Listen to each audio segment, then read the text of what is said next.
Da, sva ova pitanja, Aleksandrina, mogu da podvedem pod jedno pitanje, a to je da li vam je udobno u vlastitoj koži?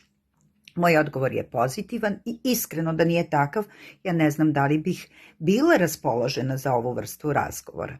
A zašto je to tako? Pa sigurno zbog porodice koja je u mom slučaju najsvetija i najvažnija meni, potom delimično zbog karijere koja je u mom slučaju opet šarolika i bogata, ali pre svega jeste zbog karaktera mog i zbog toga da nikada nisam osetila stid pred samom sobom, da sam čitavog života imala vlast nad sobom, što smatram da je izuzetno važno.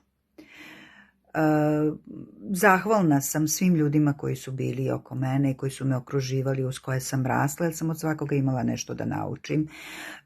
Inspirativni su bili za mene mnogi moji profesori, mnogi učitelji, mnogi ljudi. A naravno, drago mi je da sam i ja negde nekome bila inspiracija i bila neka vrsta svetionika. I to su u stvari, čini mi se, najvažniji putevi i velike i značajne stvari. Život nikad nisam gledala samo iz perspektive uspeha.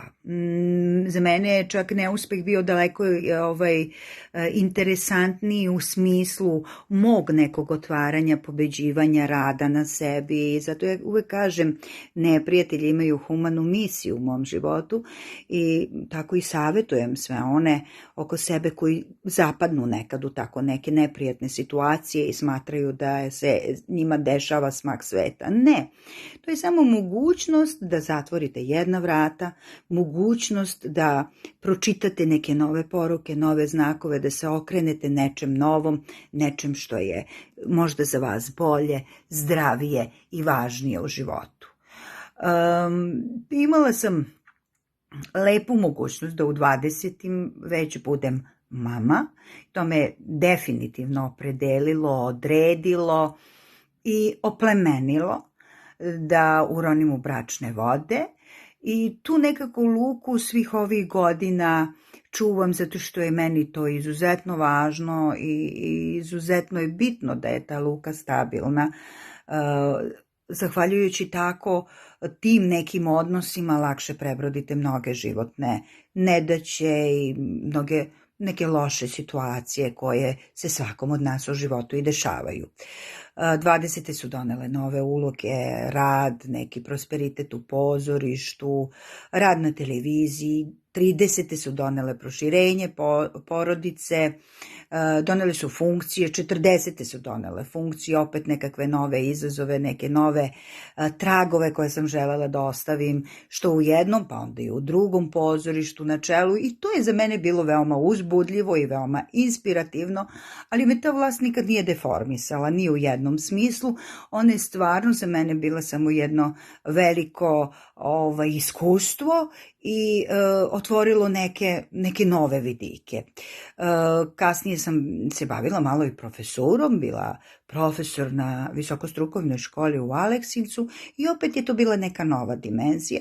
Nastavila sam da učim, doktorirala sam na Fakultetu dramskih umetnosti i evo me sada spremna da radim nešto lepo i dobro za najmlađe, a to su sada trenutno predstave za bebe. I bebama je potrebna kultura i smatram da moramo krenuti od najranijeg perioda sa tom nekom ljubavlju, posvećenošću i pa nekim znanjem koje uvek mora da se nadograđuje. Mislim da možemo da napravimo mnogo toga lepog u našem glumbalu. Zato vas sve pozivam da nas i pratite i da vidite kada će nam biti predstava Koka snela jaje, da dođete, uživate i da pogledate šta mi to u stvari pravimo, kuvamo, stvaramo u tom našem malom sobnom pozorištu Glumbal. Aleksandra, hvala za prostor, sve vas voli i pozdravlja Biljana Vujović Bajka.